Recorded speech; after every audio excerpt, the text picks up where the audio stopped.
A couple got married on a plane in midair to avoid COVID restrictions. The chicken wing shortage that's gripping America is serious. And a smart toilet recognizes your butt and analyzes your poop for diseases. These are the weird stories for Tuesday on Weird AF News. This is the only daily weird news podcast hosted by a comedian in a closet. I got some weird stories from around the world, as I usually do, and I'm glad you're here for them. Let's go and let's do it. A couple got married on an airplane with 150 plus guests in order to avoid COVID restrictions. Yes, they were committed. They went out and rented an entire commercial airline and got married in the midair just to avoid the restrictions. 'Cause they would do anything for love. I apologize for those of you who can't stand my singing. I couldn't help myself. I mean, and I admit there's singing, whether that's good or not, but then there's a Meatloaf cover, which nobody enjoys, so forgive me. What's the name of this lovely couple who are clearly wealthier beyond my imagination?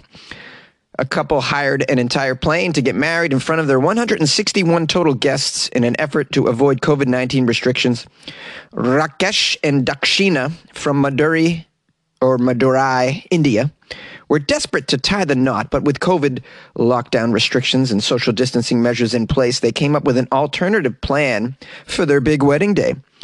The pair had their ceremony on board a flight from Madurai to Bangalore over the weekend. The flight took off from Madurai International Airport at 7 a.m., despite the guest list far exceeding the state government's stipulated 50 people for such gatherings. Oh, I see. So you're only allowed to have 50 people at your wedding? They were like, how do we get around this? Well, you're allowed to have over 150 on an airplane. How do we do this? Video footage shows the flight absolutely packed to the brim with guests for their wedding. The couple stands at the front of the aisle, exchanging their wedding vows. I mean, this photo is tremendous. A packed plane with all your friends and relatives. They're doing it, man. They are doing it. Hey, if money is no option, absolutely. Hell with it. Because the rules are silly, right? You can't have 50 people outdoors at your wedding, but you can get on a jam-packed plane and on a domestic flight in India. That just makes no sense. I mean, all of these rules are filled with contradictions. And most of the rules regarding the behavior surrounding COVID are not doled out by scientists at all. They're doled out by politicians. So some of it makes zero sense scientifically or biologically, etc. These people were like, hell with it. We're rich. Let's just get a plane. It's like, hell, we're rich. Let's get married on the space station. You can't enforce your COVID restrictions on the space station. The groom can be seen placing a traditional ornament around the bride's neck while attendees cheer and shower them both with flower petals. Oh, it's beautiful. Rakesh and Dakshina tied the knot just as the aircraft hovered over the Madurai Meenakshi Amman temple. Following their onboard wedding, the couple headed to a hotel in Bangalore. I'm sorry, I'm screwing up all the names of these Indian cities and places and temples. They had a small reception at the hotel. All of the guests had allegedly taken and passed a PRC test before boarding the flight. However, many guests opted not to wear masks or maintain social distancing for the special occasion. Police are reportedly looking into the matter and deciding whether or not to launch an investigation over their COVID-19 violations. Screw you, Indian police. Leave them alone. Unbelievable. Just because your rules on land are stupid doesn't mean you got to ruin this beautiful wedding that took place high above your land. I like what they did. I like when you have enough money to take matters into your own hands. Not everybody can do this, obviously. But hey, if something is stupid, work around it if you can. Now, one can make the argument that it's not stupid to restrict gatherings to 50 people in India. Well, okay, fine. But what about domestic flights? You could have them packed. A packed flight's okay, but not 50 people gathering for a wedding. Like, there's too many contradictions to not say that that's stupid.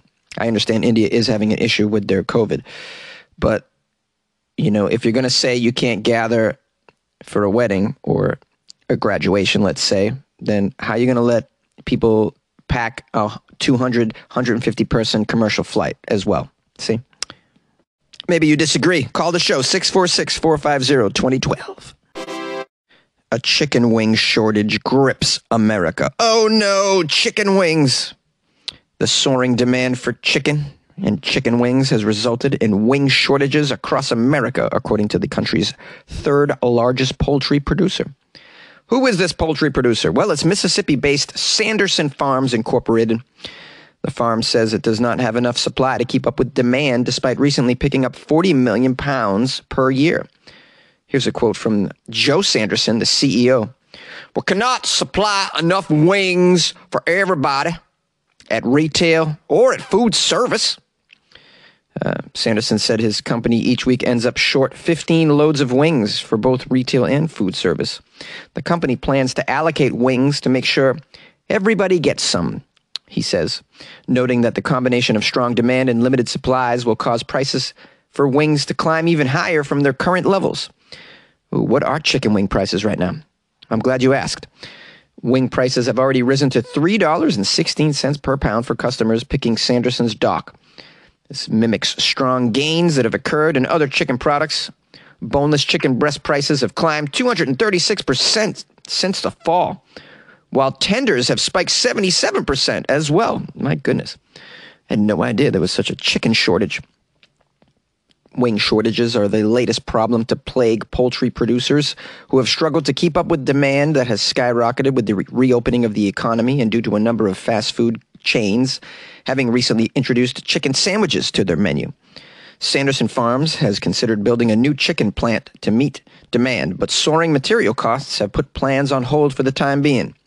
Here's another quote from this Sanderson chicken guy. It's not a good time to build a plant, chicken plant, any kind of plant. Everybody in the world is building right now, in case you didn't know. Lumber's expensive. Ain't gonna be building no plant, no chicken plant, no nothing plant. Strong demand is only part of the equation that producers must solve. The chicken industry is also grappling with a labor shortage that has resulted in lower chicken wing production. My goodness, this is a chicken calamity. Suppliers are struggling to hire people to process the chicken, placing unexpected pressure on the amount of birds that can be processed and negatively affecting supply of all parts of the chicken in the U.S. overall. Charlotte-based Bojangles is a regional fast food chain. Last month, they had to tell their customers they were temporarily out of their chicken supremes at some locations. Nearly a month later, the chicken tenders are still short in supply. No chicken tenders! No chicken wings. I haven't had a problem getting chicken, personally. Maybe my state is just filled with the chicken. Have you guys struggled getting a hold of some chicken? And you know, sports go hand in hand with chicken wings. So now that we're gathering to watch sports, I'd imagine a lot of pressure on the chicken wing industry. I mean, what are we going to do when football starts up again, guys? Come on now. I'm going to be getting together and gathering with friends, and I'm going to have wings and beer because that's what I have when I watch football games. Where are my wings going to come from? I'm very concerned about this.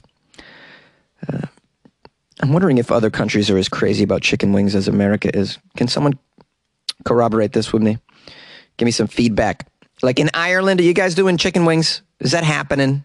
Guinness and wings? I'd imagine it could. While we're on the topic of chicken wings, let me just share with you my favorite chicken wing flavors. Of course, I enjoy hot wings, as everybody does. I'm a medium guy.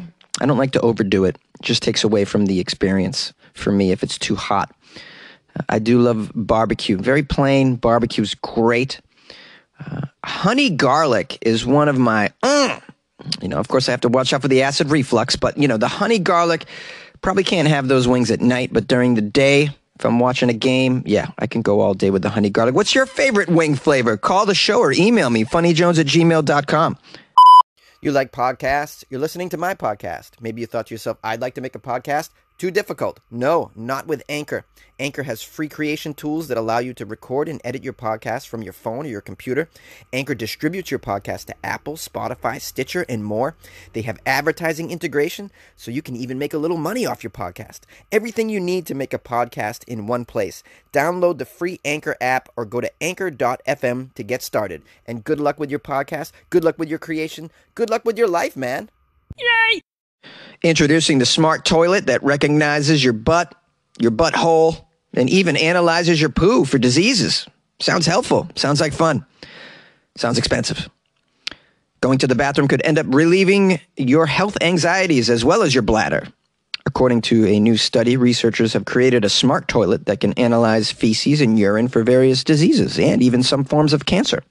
The experimental toilet can also identify the users by both their unique fingerprints and even their anal prints. Did you know you have a unique anal print? The researchers from Stanford University published their findings in a new study. 21 participants tested the smart toilet over the course of several months. Here's a quote from the lead researcher. The smart toilet is the perfect way to harness a source of data that's typically ignored, and the user doesn't have to do anything differently. Just use the toilet as you normally would. The toilet used for the study was actually a basic toilet with high-tech motion-sensing tools attached inside the bowl. The toilet records video of the user's urine and feces. Wow, video of the urine and feces? I don't want to see that. So then they process this video algorithms that can determine urine stream time and volume as well as stool sample viscosity. The viscosity of your stool sample. I'd imagine at some point, if this becomes common, people will be sharing video of celebrities pooping. This could be a thing. I got a video of Salma Hayek's poopy. Selling it for big time bucks on the dark web, perhaps. This experimental toilet also uses urinalysis strips to measure the urine's white blood cell count. That seems helpful. They can detect levels of proteins that best determine if the user is healthy or suffering from things like bladder infections, cancer, diabetes, or even kidney failure. The collected toilet data is stored in a cloud-based system for doctors to access later. One of the more unusual features of this smart toilet includes a built-in identification system that reads the user's fingerprints on the toilet flush handle and, even stranger, an anus recognition system. How did they build that? They build an anus recognition system? Well, all of our anuses are unique, guys. It's like a fingerprint. You can pick them out of a lineup. Do you recognize the anus that attacked you? Do you recognize that anus that shot at you? Yes, it was that one. That one right there. That anus shot poop at me. The whole point is to provide precise, individualized health feedback, so we needed to make sure the toilet could discern between the users. We know it seems strange, but as it turns out, your anal print is very unique. That was a quote from the lead researcher, Mr. Gambier. The anal and fingerprint scans enable users to be matched to their specific data, which comes in handy if more than one person is using the same smart toilet. While the toilet does take scans of the anal print, it does not share those images to the user's cloud or the doctor's. So that makes me feel better. But there's still video of your butthole out there, nonetheless, if you're using this toilet. And the article says, what's next? More participants in the study and the ability to integrate molecular features into stool analysis. And these are the things that they're working on. It's the future of medicine, guys. You won't even see a doctor. You'll just take a crap, you hit a button, and your poop just gets scanned and shot to the hospital, and then they tell you what's wrong with you. This is the future of toilets, guys. And why not have everything rolled up into one? How about an arm that's built into the toilet that comes out and injects you with whatever missing chemicals that you need in your body? It's like it looks at your poo, determines that you need more B12, and then an arm shoots out and injects you with B12 right in your arse. You do not have to leave your toilet to get well. Hey, thanks again for joining me for another episode of Weird AF News. I'm going to publish some phone calls after this. If you guys would like to call the show and give me some feedback or express yourself, the number is 646-450-2012. If you haven't heard about the Patreon, you should. I posted some stuff in there this morning. Patreon is a way to support the podcast and also get you additional Weird AF content by yours truly. Wouldn't you like a video of me trying some strange potato chips from another country? Don't you want some bonus episodes? Don't you want an MP3 of the Alligators Everywhere song? Yes, you do. Well, join the Patreon for all of that. Patreon.com/WeirdAFNews or go to WeirdAFNews.com and click on the link. If you guys would like to follow me on the social medias, I'm at Funny Jones. I guess that's about it. I had a great time today. I hope you enjoyed the stories, and we'll see you tomorrow. Tomorrow's Wednesday. We'll do more stories. Send me some links if you come across something. My email's funnyjones@gmail.com, and I love to hear from you. Hey, Jonesy, it's Ed from Phoenix, Arizona. Thought you had a really great podcast today. And I was, this lady with the big buttocks. Wow, you better watch out because all those, that pineapple pizza and bagels, that'll give you that same problem. But, you know, the way she killed her husband was pretty ideal because it truly was an asphyxiation. All right. Have a good night. Bye.